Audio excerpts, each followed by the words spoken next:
Hello and welcome to Tim Farmer's Country Kitchen. Hello, Mrs. Farmer. Hi, Mr. Farmer. Nice of you to join me in the cabin today. Thank you. You know what? We had a wasper attack. Yes, we did. Did you ever hear anybody call them a wasper? No, is that new? That's Eastern Kentucky. Okay. You know what? We've got all kinds of things going here today. We got lamb chops. Love lambs. We were doing our live show. Craig Cornwell said, when y'all gonna do some? Now, we already had it planned, Yeah. but he's gonna be happy to see this going. I think he wanted to taste them too, though. We should have invited him over. We cannot feed the whole KET staff all the time. That's true. That's true. Can't be held responsible for that. But you know what we do have? We're going to give you 3 ways to cook these. Now, if you have a Himalayan salt block and you want to use it for this cooking plate, you can do that.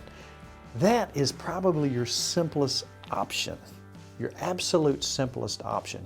Now, we're going to do some things here today. And what does that include? Go ahead and put just a little bit of oil on there. All right, so we've got our temperature up here, around 500 degrees. Now, later, we've got this spinach here. You've seen us do this. This is not anything special. You've seen it a million times. We take our spinach, you've seen John and I do it, and our onions. We pop that on there, turn that over, boom, boom. Now, tonight, we got several ways we're fixing lamb. The first is right here, boom, Yum. on the salt. Now, guess what? You don't have to season it. Do you hear the sizzle? Wow. It's just that simple. Now, if you don't have that, we're going to show you 2 other ways to do it. Now, recently, well, I shouldn't say recently, our whole lives, we have been going to restaurants and thinking, That tastes good. Let's try that at home. exactly. That's right. I think you can read my mind. So the other night, we're eating it here in town, one of our Right. favorite places. And you know what? There was something that was really kind of unusual. It took us back. Right. Now, Nikki is the potato expert. Yes. I love Why potatoes. do you love potatoes? I could eat them breakfast, lunch, and dinner. And you do? I do. I love them. When I wake up in the mornings, I always smell potatoes. Well, they're good for, it's hash browns. They are wonderful. Yeah. We've got this up to 500 degrees. We want a little bit of brown on each side and a lot of pink in the middle. That's just us. If you want it longer, knock yourself Now out. we're just going to eat this, or let me grab one and just chop? You know what? I think we should. We're kind of hungry. Yeah, just an appetizer. So this is going to be our appetizer. Now, if you want to, you can put a little seasoning on it. If you wanted to put just a little basil pesto, now it's going to leave a little taste on there, but again, all you do is scrape that off with a spatula and you're done. All right, you think those are ready? I want to eat them. You want to eat them? I want to okay. eat them. Those look absolutely Oh, wow. beautiful. We're going to let those rest for just a minute, continue to cook. Look at that fat. Sit that right down. Now, that is one way, and that's probably the easiest way. So, what we're going to do is show you how to do this in a pan, in a skillet. Good idea. You've got your potatoes going.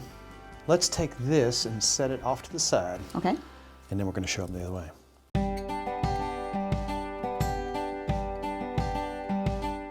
Look at there, Mrs. Farmer. Can I eat it? You got $1? I got $2. I'll take $2.50. Then you can eat with me that way.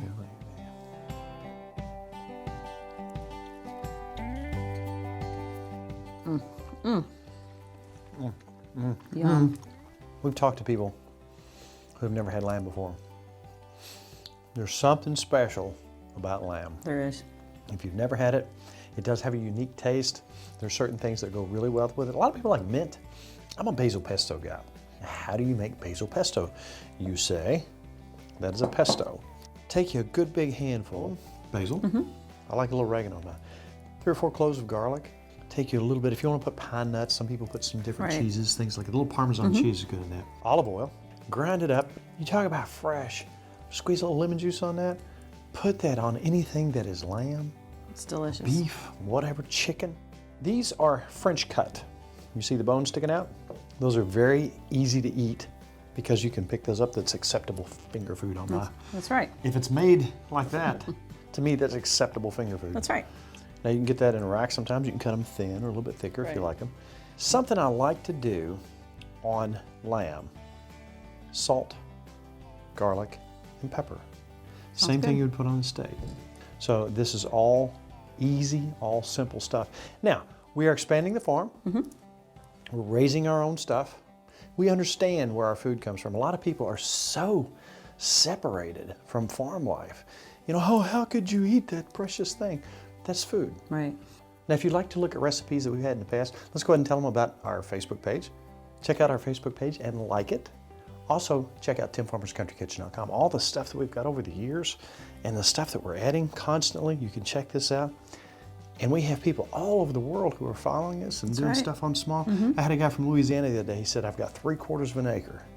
And he's got raised beds. He's doing all kinds of stuff on 3/4 of an acre. Okay, now I said I have 3 options for lamb tonight. Right. There's a lot of ways you can do this that are very simple. Here's the way to cheat and go quick. Tell everybody you have a secret spice. Okay. That's a good spice. Cavender's. This is an all-purpose Greek seasoning. That's good. Has a wonderful smell, wonderful aroma. Good smell. That does. If you take these simply and put some Cavender's on them, you can find this anywhere. Put them on the grill, a little bit of butter, let it flare up. You're done. It's unreal. Delish. Now, let's get your potatoes going because I'm going to try to make this come together all at one time. We're going to make this beautiful plate. Now again, we went to a local restaurant in town here, it's Longhorns, and we had their lamb and their potatoes. And it was so good. And as we ate those potatoes, we looked at each other and said, whoa, We need to try that at we home. need to try that. That's a creamy horseradish sauce we put in that with a little mayonnaise to get that little tart taste. But we stole this idea, sorry Doug, and we made it ourselves and it's delicious. Okay, you want me to start mashing? Yes, and we're gonna do our basic. Let's put some butter in there. Probably just a little over 1/4. Let's go about half. Gotta have good butter. So you do that for me. You do a lot of hand mashing nowadays, don't you? I like the hand mash. And let's put, last time you told me mayonnaise was a good idea, and let's put a couple tablespoons of mayonnaise in Put there. a little tartness in Yep, it. that makes it really good. All right, let's put a little bit of half and half in there. Right, let's Probably about do a 1/4 cup.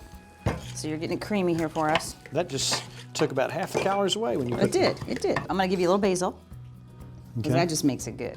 That's not even the secret All ingredient right, I'm going yet. to slide you over once right. you start You doing do that. it?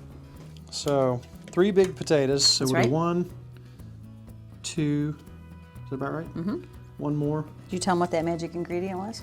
Creamy horseradish. All right, these are ready. There they are. Now this skillet is getting heated up. So what we're going to do on all these, a little salt. We're going to go the regular route. Now we've done this, you've seen us do this before. I don't think the French cut. All right, now you could do this with butter, but we're going to do a little olive oil. And let's see if we hear any sizzle. What a beautiful sound. I'll tell you what, let's do 3 for now. Okay. Our reduction, some red wine, a little over 1/3 of a cup there. Probably, yeah. And about a teaspoon of the beef base. And I came back with almost half a jar currant jelly. Wonderful. We're going to wilt our spinach over here for our side. Most of the time, if you have the option to do this on salt, quick and easy. All this stuff's going to come together in a very short amount of time. Now, my reduction, as soon as it starts to thicken up, we're good to go. Okay. Oh, by the way, I wonder if anybody would want to see puppy footage. I think we've got some. We have your basil mashed potatoes with creamy horseradish sauce. Yum. Just enough for a taste, not to overwhelm it. We come back with 3 very thick Yummy. French cut Looks good.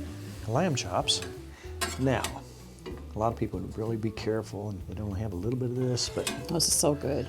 we're out of control. Looky, Mrs. Farmer. Wow. You know, the thing that we really found out on this plate